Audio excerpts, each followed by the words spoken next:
Okay guys, last year I came with this idea and I never got around to it. Working on the cage of my pump. Since I'm doing my P180 pump install from a semi-trash pump, I decided I might as well just modify the cage while I have the engine off. It's taken me quite a while. I haven't really had much time, haven't been out much since April. Actually had to get my propeller for the P180 modified up to 3/4 inch shaft, so I had that machine. Put it together, first test run out, I blew the seal out. Here, since I did not use the brass bushing they give you, I just mounted it straight to the shaft. I didn't get the proper compression. So when you guys mount your Keene P180 pumps, when the propellers, make sure you get the proper compression. That can be quite costly. So what I'm doing here is I want to take my cage, my engine mount, and I want to take this so to be able to set down in the water. What I did is I grinded off my tack welds here so I can take this whole engine mounting plate out. And as you can see, I still got my rubber footing bushings on the bottom, so I'll set down in the creek bed. And I want to take this plate, and I got it already prepped, and I want to put it up on top. What I want to do is I'm going to re-weld it and tack it in here, run some welds in there, and then I'm going to mount my engine up above. So I want to take care of that now, and hopefully it won't take too long. But yeah, I'd like to get a test trial of this and see how it works. Maybe some of you guys will do the same thing. So I know Doc, when he did his videos, he actually made it just a 2x4 crate and put his engine up on top of that out in the creek. So this will last a lot longer, you know, and it'll be permanent. Since this, going with the P180 install, this used to have the semi-trash bushing here for the pump housing, and the P180 doesn't have any stability there, so I don't need that. So I'm just going to go with the top mount.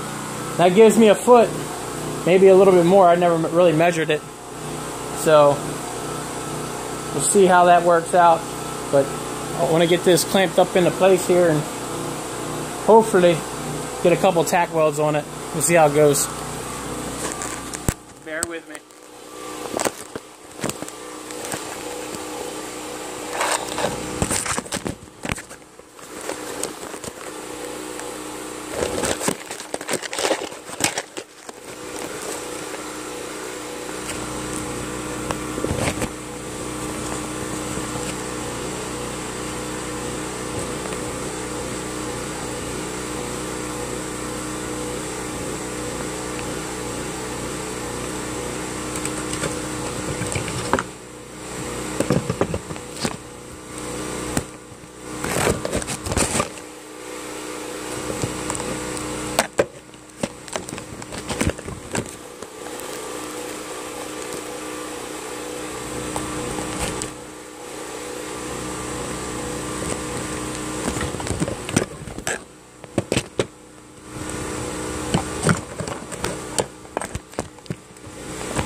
So I'm back here. It's a little later in the day. I had to run out, get silicone and black paint. Got this all grinded down smooth and repainted. It's still a little tacky. We're going to go ahead and place the engine in this proper placement, and we're going to mount the P180 pump.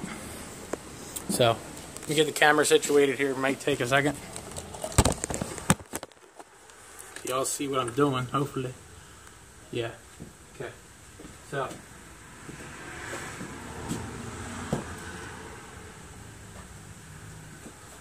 I'm going to mount the pump up top now. Hopefully get these holes lined up properly.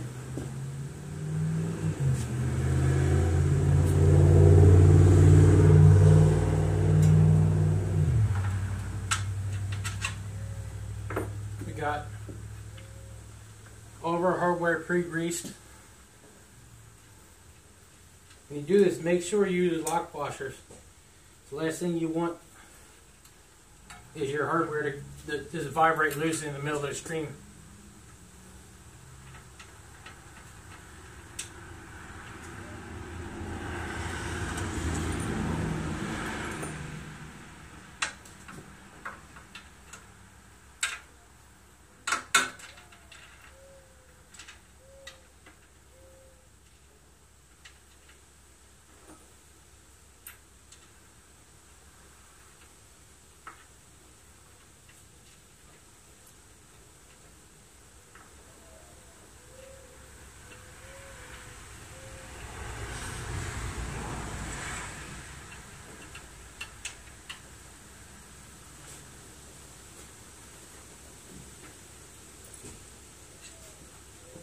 I get all 4 bolts started.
Okay, there she sets.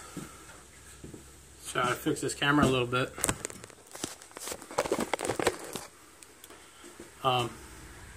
Next we're going to mount our propeller. And I had this machine, like I said, from 5/8 to 3/4. And we packed it out here. You don't use your bushing, like I couldn't, because the bushing they gave me was for 5/8. Just couldn't simply not use the bushing at all to get the right compression. And that's how I blew my seals out, because I over compressed the two seals when they made it up together. You want to aim for about an 1/8 inch of compression, no more than that. So, and when you go to mount this, make sure you grease your threads. You are doing steel to aluminum. Another thing is, do not use a strap wrench on this thing. It's going to over torque it, and you're going to have a hard time getting it off. Make sure your seal's compressed in there, threaded on, hand tight only. What I do is get it on there,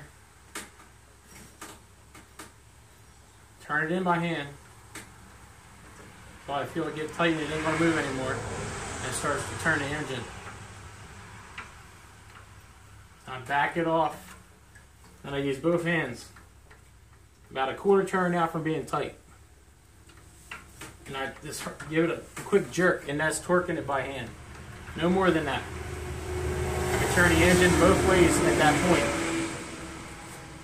So I got my O-ring seal back here, pre-lubricated with I use silicone. They use clear silicone when they come. You get your pump in, it's going to come pre-installed. Since I'm doing a seal change out at the same time as doing this modification, I had to change out the silicone. Color does not matter. Black is what I'm using. Matches the seal. So at this point, I want to just run a bead on the forward side here with silicone. Not a lot, just a little bit. So we're going to run a bead around the outer edge. Doesn't have to be perfect.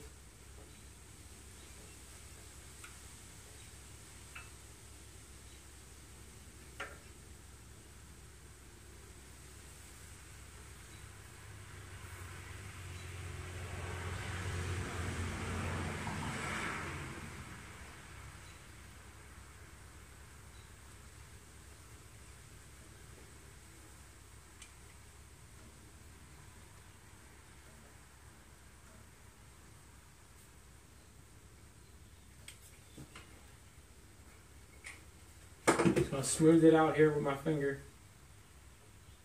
Make sure it's actually on the steel itself.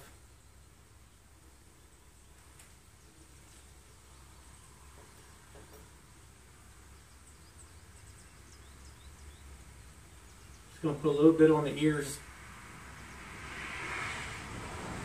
So get a good seal there.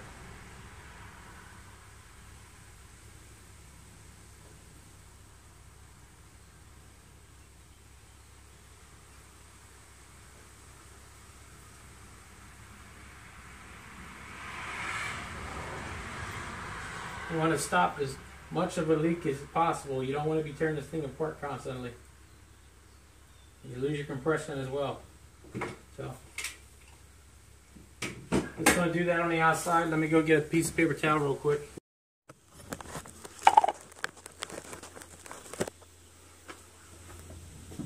Well, we got our pump mounted. We got to torque the bolts down. And then it's probably best to let the silicone here probably for a good 24 hours. So, I'm going to tighten everything down now. I want to torque this evenly.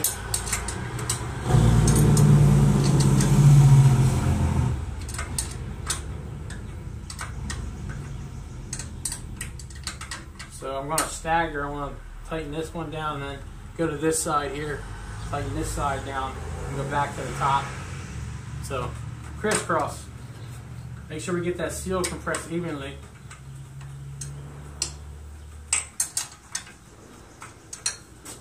I'm not going to go all hanging, really put some torque on it just yet.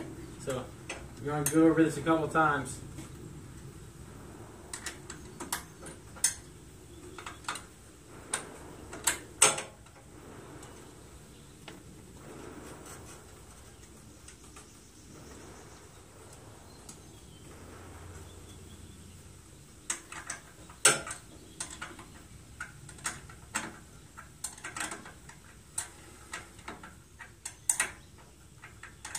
I'm sure most of you already know how to do this, but there's quite a few newcomers out there that have no idea, no clue, and I didn't really know how to do it until I got this pump and I had my major screw up, and it cost me more money. I mean, I had to call and talk to Mark Keene personally to figure out how I was going to make this work, because the bushing they gave me just wouldn't fit on my shaft after I got it machined to 3/4. So we ended up having to pack out the throat of the thread channel, pack that out to where I could get my compression just right. And I mean, there's still a chance that we might burn seal out yet. I might not have it just right. So I pretty much did what Mark Keene told me to do, and we're going to give it a test try probably tomorrow or Saturday.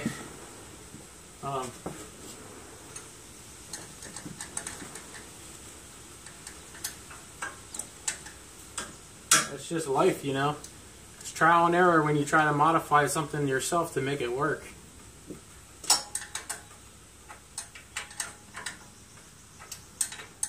I really didn't know what this trash pump was until I ordered everything, you know. Now, I guess Keene only makes the 5/8 shaft threads for the propeller. So I had everything pre-ordered, and when I got it in, I took it apart and realized my shaft was 3/4 inch and not 5/8. And that was kind of a little bit my fault, because they did say that the pump rating was 6.5 max for this pump, and my pump is a 7.0.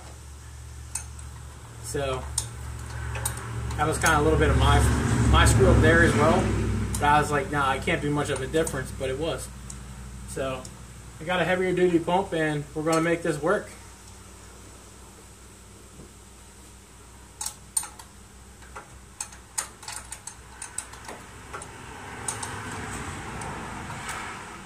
One thing I am thinking about doing is taking this coupler back off, this quick connect, and putting a check valve here and extending that out.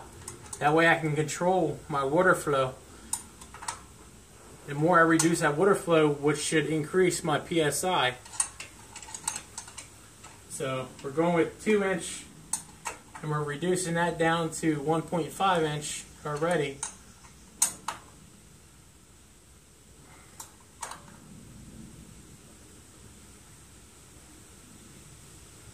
Alright, so we're torqued evenly all the way around. We're going to go around everything once more. Make sure everything's properly torqued.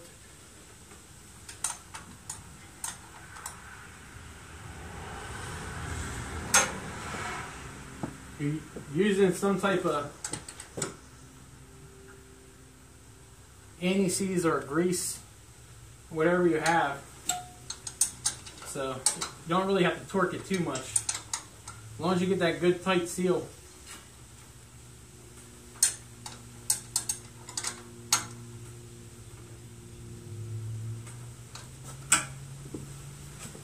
I mean, there's probably, I think the pump was $385 just for the pump itself. Cost me another $40 for a 5-foot section of the 2-inch hose for the intake side.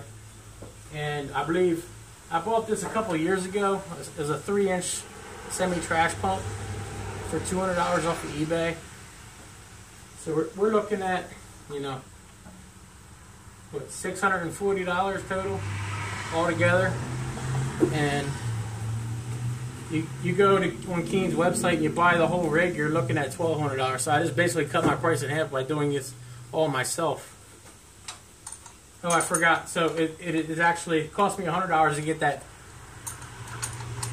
machine to 3/4 inch thread. So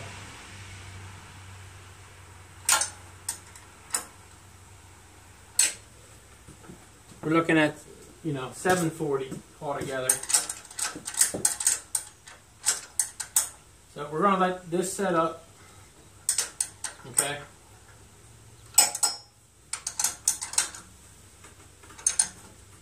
It's all torqued down now. One of the things I've been thinking about doing is on my intake screen, I do have screen on there, and it's kind of tearing up pretty easily. Probably going to replace that. But another thing I wanted to do, since I have this cage and the pump's up above now, I want to zip tie my line in here about 3 inches from the bottom on both sides. So when I set this in the creek, on the edge of the creek bank, it's stayed in place, and it's not going to be laying down in the sand and get stuck in gravel. Okay. So that's what she's going to look like when it's all said and done. Like I said, you guys can do this yourself. If you have a pump with a cage, just grind off your tack welds and re-weld it to the top side. Yo, we're out here for the first time. Going to test out this pump. Hopefully P180 install will work properly. I love the way it sets in the creek. It suits me just fine. I got the high banker set up, as you can see. The dredge nozzle over there, and then there's the pump. It just got it about in 6 to 7 inches of water right now. Should be a little bit deeper. Like I said, I don't want the hoses, the intake hose down on the bottom, so it's just enough where the water's flowing over top of it and it's not going to suck air. So we're going to fire this thing up and hopefully we have some progress.